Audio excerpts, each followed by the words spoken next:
narito na naman tayo para sa isang napaka-sweet at nakakakilig na love story nila Kalingap Edu at Ate Viancy. Tulad mo ay aking makilala at kung ano ako'y Para sa pagpapatuloy ng ating love story ay grabe talagang lakas ng bagyo noong araw na yon.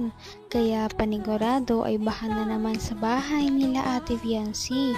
Ngunit kahit ganoon ay hindi niya pa rin nakakalimutan ang mga tao na gumagawa ng kanilang bahay na talagang nag-heartwork kahit na malakas ang pag-ulan. Kaya binisita niya ang mga ito at nagdala pa ito ng mga pagkain para sa kanilang mga karpintero. At syempre, gusto niya rin naman makita ang kanyang ka-love team na si Kalingap Edu na noong araw na yon ay nandoon din para bisitahin ang bahay nila Ate Viancy.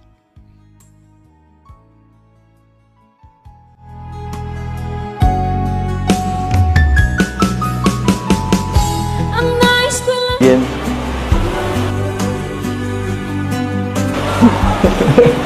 Busog ka.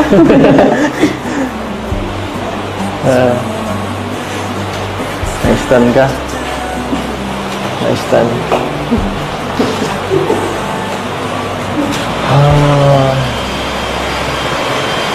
Ay. Pero baka nagtambo ka. Umuwi ako nun eh. Matampo sana po ako kung hindi ka nagpaalam. Siyempre. Nagpaalam ka baga naman po. Kaya okay lang. Saka lasing ka man.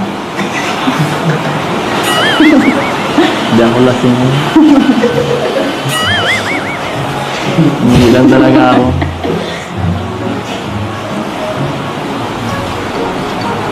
Siyempre. Makapagpanay sweet. Maumay ka agad, no? Pangit yung palaging sweet eh. Pangit yun. Minsan sweet, minsan masungit, minsan pabebe.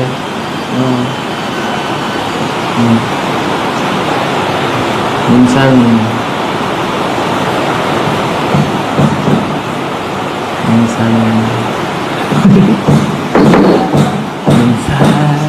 sa'yo.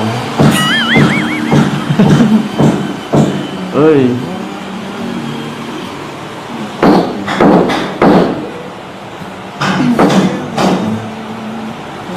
Ano? Thank you pala ulit. Doon. Saan? Kapaghatid ka gabi. Ha? Thank you. Para yun lang. Siyempre. Dapat. Kahit bagyo ay hindi talaga ito alintana sa kanilang love team at talagang makikita natin kung gaano sila kasaya na magkasama kahit na malakas ang bagyo.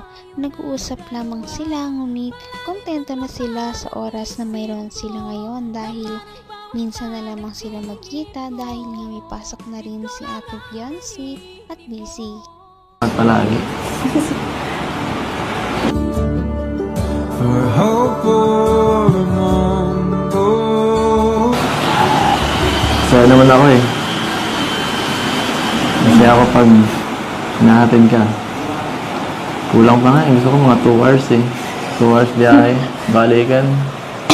Dapat po pala doon nagpabahay sa may ano. Sa taro. Para mas matagal. Mas matagal na samahan, di ba?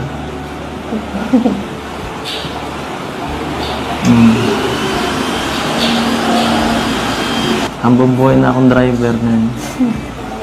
Hindi sila rin. Sabi mo, boss ako. Pero ikaw naman nasusunod eh.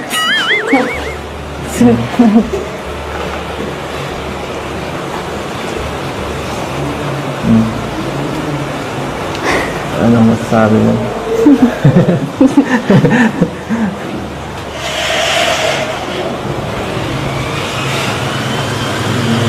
Ay.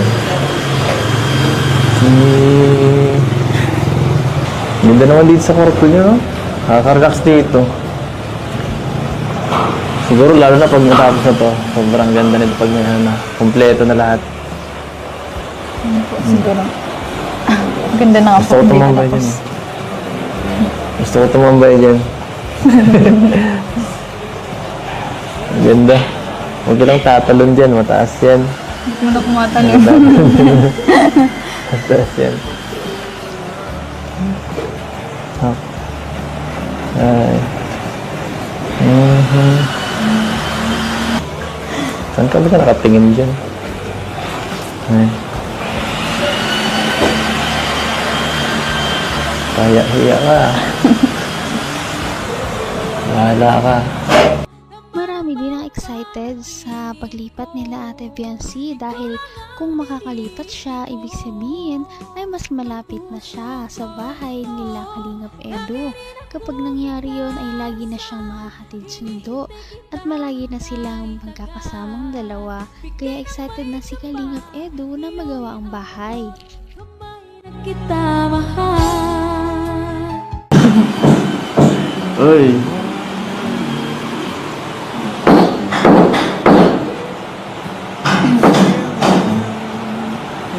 Ano? Thank you pala ulit. Doon. Saan? Kapaghatid ka gabi. Ha? Thank you. Para yun lang? Siyempre. Dapat base ano na yun, parang given na yun. Hindi ka na kailangan magpasalamat palagi.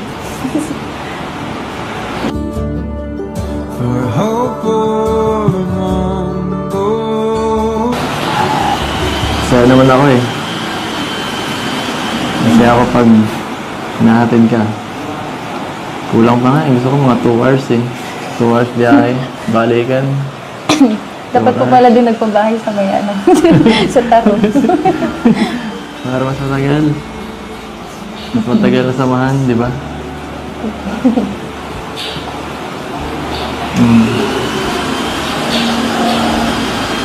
Hambang buhay na akong driver na. Hindi sa drive. Sabi mo, boss ako. Pero ikaw naman nasusunod eh.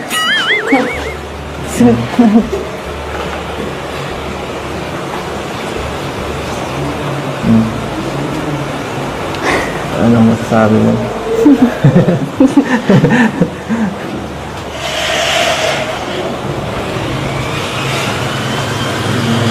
Ay. Ganda naman dito sa kwarto niyo, no? Nakaka-relax dito. Siguro lalo na pag matapos na to, sobrang ganda nito pag may ano, kompleto na lahat. Ano po, siguro. Ang ganda na nga Gusto po. ko Hindi tumambay natapos. dyan. Gusto ko tumambay dyan. Ang ganda. Huwag ka lang tatalon dyan, mataas yan. Sobrang layo na nga ng narating ng EDSI Love Team. At kahit gano'n yun kalayo, hindi yun makakalimutan ni Ate Biancy. Kaya palagi talaga siya nagpapasalamat kay Kalingap Edu. Halos kada vlog nga ay lagi niyang pinapasalamatan ito sa mga nangyari at inidulot nito sa kanyang buhay. Kaya makikita natin kung gaano talaga kahalaga si Kalingap Edu sa buhay ni Ate Biancy. Abot kamay na kita. Thank you. Para yun lang. Siyempre. Dapat base ano na yun, parang given na yun. Hindi ka na kailangan magpasalamat palagi. For hope or mundo. Saya naman ako eh. Kasi ako pag nahatid ka, kulang pa nga eh. Gusto ko mga 2 hours eh. 2 hours biyahe, balikan. Dapat po pala din nagpabahay sa may ano. Sa taro. Para mas matagal. Mas matagal na samahan, di ba?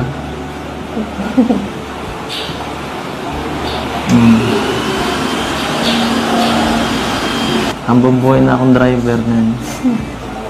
Hindi sa drive. Sabi mo, boss ako. Pero ikaw naman nasusunod eh.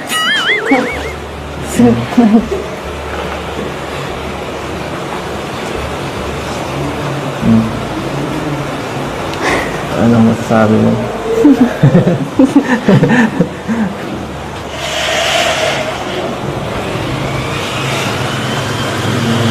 Ay. Ganda naman dito sa kwarto niyo, no? Nakaka-relax dito. Siguro lalo na pag natapos na to, sobrang ganda nito pag may kompleto na lahat. Siguro. Ganda na nga Gusto po. ko Hindi tumambay natapos. dyan. Gusto ko tumambay dyan. Ganda. Huwag ka lang tatalon dyan, mataas yan. Hindi mo na kumatalon. Mataas yan. Oh. Ay.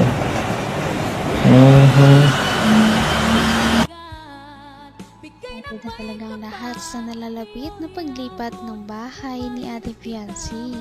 Kaya pag nangyari ito, mas marami na rin silang time sa isa't isa para makapag-date kahit may cameraman o wala. At yan ang ating naabangan sa mga susunod pa nating mga video.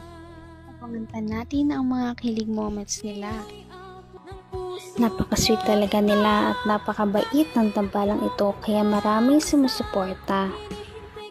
Kaya naman sana ipatuloy natin silang suportahan at mahalin si Fiancé, si Kalingap Edu at ang Kalingap team. Yun lamang at maraming salamat sa panonood. Abangan natin kung magkakatuluyan ba talaga si Kalingap Edu at Fiancé. Hanggang sa muli! Bye! Ngayon'y abot